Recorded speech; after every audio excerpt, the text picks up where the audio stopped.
বিশ্বব্যাপী খালেদা জিয়ার জন্য শোক।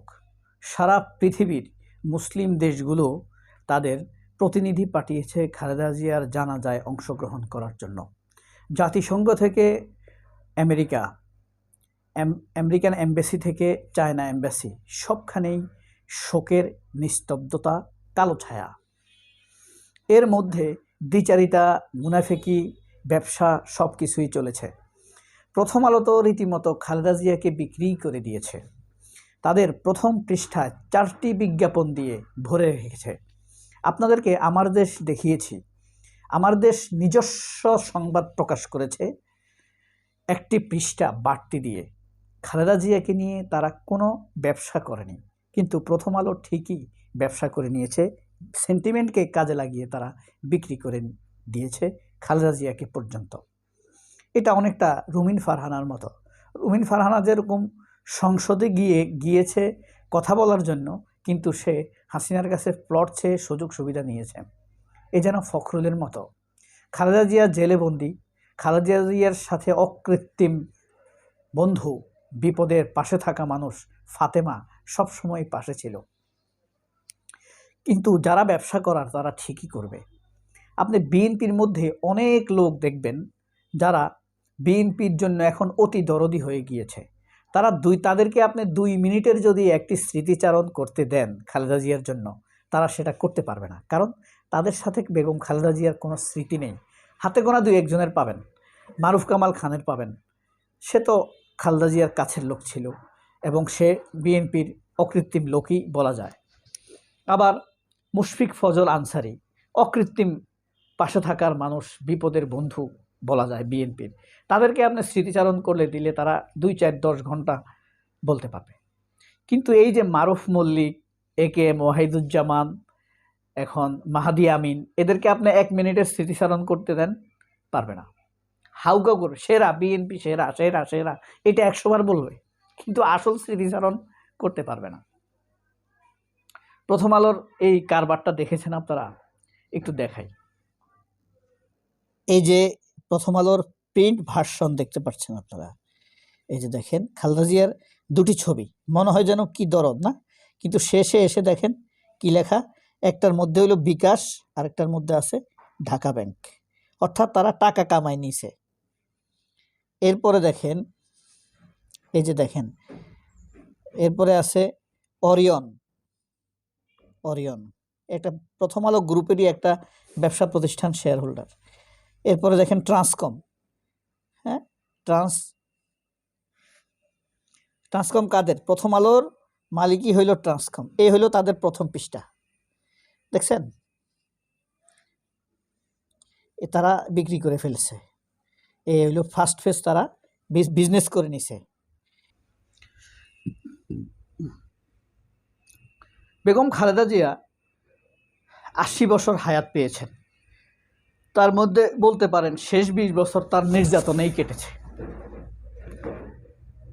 সেই 2006 সালের পর থেকে মইনুল আহমেদ যখন আসে, সেই শুরু হয় তার সন্তানদের উপরে অত্যাচার, এবং এই অত্যাচারের পথ সূক্ষ্মভাবে তৈরি করে দিয়েছে প্রথম আলো। আমরা তখনকার নিউজগুলো দেখেছি স্পষ্টভাবে। খালেদা জিয়ার বিরুদ্ধে MiG-29, তারপরে এতিমদের অর্থ আত্মসাতের মতো ভুয়া মামলা, তারেক রহমানের বিরুদ্ধে ভুয়া 10 টাকা অস্ত্র মামলা, 21 আগস্টের গ্রেনেড হামলা মামলা, যেখানে খালেদা জিয়াও, তত্ত্বাবধায়ক সরকারও তার নাম রাখে নাই, সেখানে হাসিনা এসে তার নাম ঢুকিয়েছে। 17 বছর নির্বাসন দিয়েছে। কে করেছে? সব হাসিনা করেছে। এখন খালেদা জিয়া যে ইন্তেকাল করেছেন, এখন যদি হাসিনা ক্ষমতায় থাকতো, তাহলে বেগম খালেদা জিয়ার জানাজায় 100% বাধা দিত। আল্লামা দেলোয়ার হোসেন সাইদির জানাজায় পর্যন্ত বাধা দিছে, তারা দিছে না? বাধা দিত। কিন্তু এখন সেই হাসিনা বার্তা দিছে, বেগম খালেদা জিয়ার, মরহুমা বেগম খালেদা জিয়ার মৃত্যুতে বার্তা দিয়েছে।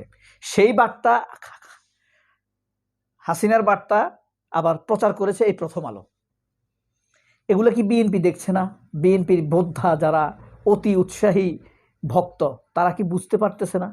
হাসিনাকে রিলেভেন্ট করার চেষ্টা করছে। প্রথম আলো আবার সেটা প্রচার করছে। এটা 3 দিক দিয়ে অপরাধ। এক দিক দিয়ে হলো যার অত্যাচারে খালেদা জিয়া কষ্ট পেয়েছেন, কষ্ট মানে দুরূহ কষ্ট পেয়েছেন, পরিবারকে তছনছ করে দিয়েছেন। সেই হাসিনা শোকবার্তা দিছে, তাদের মুখপাত্র হয়ে প্রথম আলো আবার সেই বার্তা প্রচার করছে। মানে আমাদেরকে কি বিরক্ত করছে না? পাঠক যারা পাঠক তাদেরকে বিরক্ত করেছে না? প্রথম আলো বিরক্ত করেছে। আবার মোদি আসছে, এটা খুব উৎসাহের সাথে প্রচার করছে মোদি, অথচ মোদির ছত্রছায়ায় এই দেশে গণতন্ত্রহীনতা ছিল 17 বছর। তার ছত্রছায়ায় এই 111-এর সরকার এসেছে, সেই তো বাংলাদেশের দুর্দিন শুরু। এই হলো প্রথম আলো খালেদা জিয়ার বিজনেস, খালেদা জিয়াকে বিক্রি করে খাওয়া। যেভাবে প্রথম আলো ব্যবসা করলো, এটা কি বিএনপি বুঝে না? ফখরুলরা বুঝে না? বুঝে। কেন কিছু বলবে না? কারণ হলো অনেকগুলো। ফখরুল প্রথম আলোর ঘরের লোক, এক।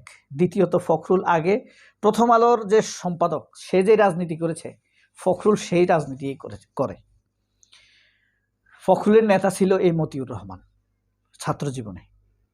তাহলে ফখরুল ঘুরে ফিরে, ফখরুল যতটা না খালেদা জিয়াকে মান্য করত, তার চেয়ে বেশি আন্তরিকভাবে মান্য করে প্রথম আলোর সম্পাদককে, কারণ একই রাজনীতির সঙ্গী। এই যে দ্বিচারিতা, এই যে মুনাফিকি, আপনি কিভাবে মুক্তি পাবেন? এখন যদি অন্য কোনো পত্রিকা না থাকতো, আমরা এটাকে হয়তোবা স্বাভাবিকভাবে ভেবে নিতাম। প্রথম আলো মাঝে মাঝে দুই একটা নিউজ করে নিরপেক্ষতার ভান ধরে, নিজেদের অবস্থা বদলাইছে, কিন্তু মানুষ না বদলালে তো প্রথম আলো বদলাবে না। মতিউর রহমানকে সরিয়ে দিতে হবে, প্রথম আলো থেকে বিদায় নিতে হবে তাকে, যদি প্রথম আলো টিকতে হয়, মানুষের কাছে থাকতে হয়। নয়তো প্রথম আলো এই জাতিকে ডিস্টার্ব দিয়েই যাবে, হিন্দুত্ববাদ চাপিয়ে দিয়েই যাবে, হিন্দুত্ববাদের কালচার আর ফ্যাসিজম আমাদের উপরে প্রথম আলো চাপিয়ে দিয়েই যাবে। এই থেকে মুক্তির উপায় কি? মুক্তির উপায় হলো চিন্তায়, মেধা, মনন ছাড়া কোনো বিকল্প নেই। প্রথম আলোর যত ডিসক্রিমিনেসি আছে, বৈষম্য আছে, মিথ্যা সংবাদ, সত্য মিথ্যার মিশ্রণ সংবাদ, এগুলোকে নিয়ে কেউ গবেষণা করার জন্য এগিয়ে আসতে হবে। গবেষণা করতে আসলে অনেক টাকা লাগে। গবেষণা মানে বসে বসে কাগজ কলম ঠোকানা, থুতনির নিচে হাত দিয়ে চিন্তা করা না।